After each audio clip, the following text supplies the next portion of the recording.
ये कथा है भक्त माधवू की। उड़ीसा के एक छोटे से गांव में जहां पगडंडियां भी मिट्टी से महकती थीं, वहीं एक टूटी झोपड़ी में रहता था माधवू, एक बूढ़ा साधु। छत से टपकती बारिश, बिना दरवाजे की दीवारें, लेकिन उस झोपड़ी में हर रोज उजाला होता था क्योंकि वहां प्रेम का दीपक जलता था।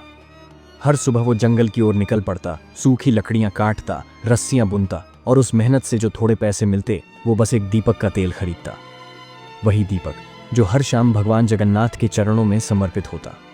वो अक्सर मुस्कुराते हुए कहता, भगवान ने मुझे सिर्फ एक दीपक के लायक समझा है, पर जब तक ये सांसें चलेंगी मैं हर दिन उनके नाम का एक दीपक जलाऊंगा, भले ही पूरी दुनिया हंसे।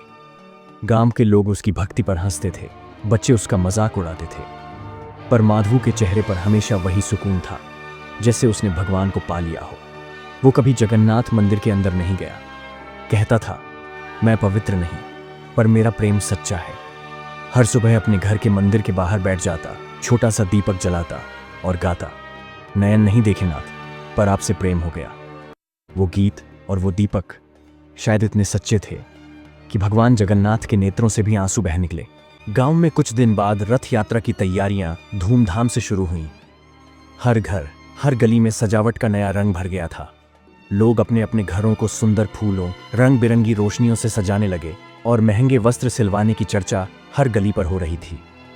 लेकिन माधवू, उसके पास ऐसे किसी भव्य आयोजन का खर्चा नहीं था। उसके पास सिर्फ 3 सिक्के थे, जिससे उसे महसूस होता था कि यही 3 सिक्के उसकी सारी दुनिया की उम्मीदें समेटे हुए हैं। वह सादगी से जीता था और जब उसे कुछ खरीदना होता तो वह बाजार जाता। उस दिन भी जब रथ यात्रा की तैयारी अपने चरम पर थी, माधवू ने अपने दिल की पुकार सुनी। उसने सब्जी छोड़कर अपने दिन भर के भोजन की भूख को कुर्बान कर दिया और सिर्फ तेल और रुई खरीद लाया। उसकी आंखों में भक्ति की चमक थी, जो हर महंगी वस्त्र या दान की चमक से कहीं अधिक थी। घर लौटते समय वह अपने पुराने मिट्टी के बने दीपक के पास गया, जिसे उसने बार बार समय के साथ इस्तेमाल किया था। उस दीपक को उसने बड़े स्नेह और ध्यान से साफ किया, मानो उसमें भगवान जगन्नाथ का निवास हो। फिर उसे अपने दिल के सबसे करीब लगाते हुए उसने निश्चय किया, इस बार रथ यात्रा में मेरा दीपक सबसे आगे होगा। रथ यात्रा के दिन मंदिर की ओर जाने वाले रास्ते को फूलों की बहार से सजा दिया।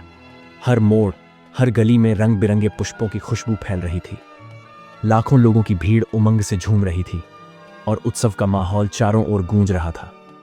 उसी भीड़ में माधवू अपने हाथ में संजोया हुआ दीपक लेकर चल पड़ा, नंगे पैर, तेज धूप की मार सहते हुए, बिना किसी छाया या आराम के, अपने संकल्प के साथ आगे बढ़ता हुआ।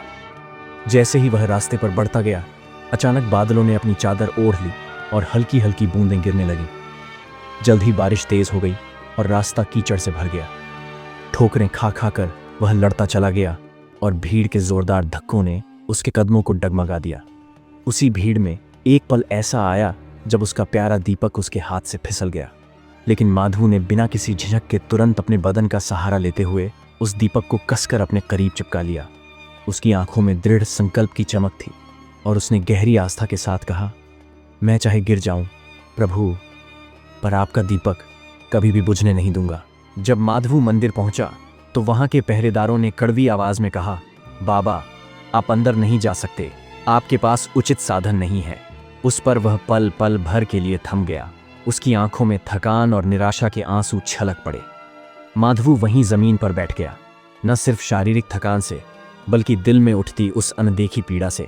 लेकिन उसकी मेहनत से जलता हुआ दीपक अभी भी चमक रहा था, उसकी भक्ति का प्रतीक, जो हर विपत्ति में भी अपने उजाले को कायम रखता था। और तभी जैसे ही उस क्षण की धारा धीरे धीरे थम गई, मंदिर के अंदर से अचानक एक अद्भुत चमत्कार हुआ। एक तेज और दिव्य प्रकाश ने मंदिर की गहराइयों से अपना संचार किया, मानो आकाश स्वयं धरती पर उतर आया हो।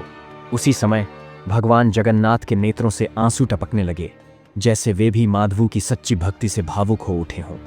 ये दृश्य देखते ही पुजारी अपने होश खो बैठे, घबरा गए। वहां का राजा भी यह खबर सुनकर सतबद्ध था। उसने भगवान जगन्नाथ से क्षमा मांगी और कहा, प्रभु, यदि हमसे कोई भूल हुई हो तो क्षमा करें, कृपया हमें बताएं कि हमसे क्या गलती हुई है। उसी रात जब सब कुछ शांत हो चुका था, राजा के सपनों में भगवान जगन्नाथ प्रकट हुए और बोले, हे राजन, हजारों दीप मेरे नाम पर जलाए जाते हैं, पर उनमें वो अटूट प्रेम नहीं जो माधवू के दीपक में समाया हुआ है। अगले दिन जब सुबह का उजाला मंदिर पर फैल गया तो राजा ने आदेश जारी करते हुए माधवू को सबके सामने मंदिर में बुलवाया। उस दिन मंदिर में एक विशेष आयोजन हो रहा था, रथ यात्रा का दिन, जहां हर भक्त की नजरें ईश्वर की ओर टिकी थीं। राजा ने माधवू के दीपक को सबसे प्रमुख स्थान पर सिंहासन के पास रखा। जैसे ही दीपक उस दिव्य स्थान पर रखा, मंदिर की मूर्ति से एक अद्भुत प्रकाश निकलकर दीपक के अंदर समा गया, मानो उसकी साधारण सी रोशनी में भगवान जगन्नाथ का अद्वितीय स्वरूप आ गया हो। सभी उपस्थित लोगों ने देखा, माधवू का दीपक अब सामान्य जलता हुआ दीपक नहीं रहा।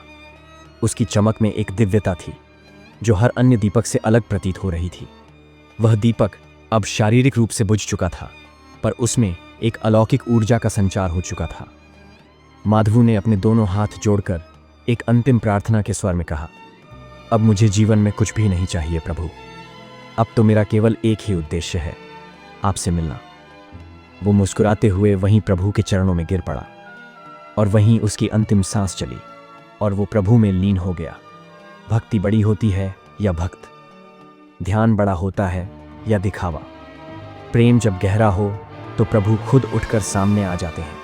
अगर ये कथा आपके हृदय को छू गई हो तो इसे जरूर साझा करें, क्योंकि आज भी दुनिया को सच्ची भक्ति की जरूरत है।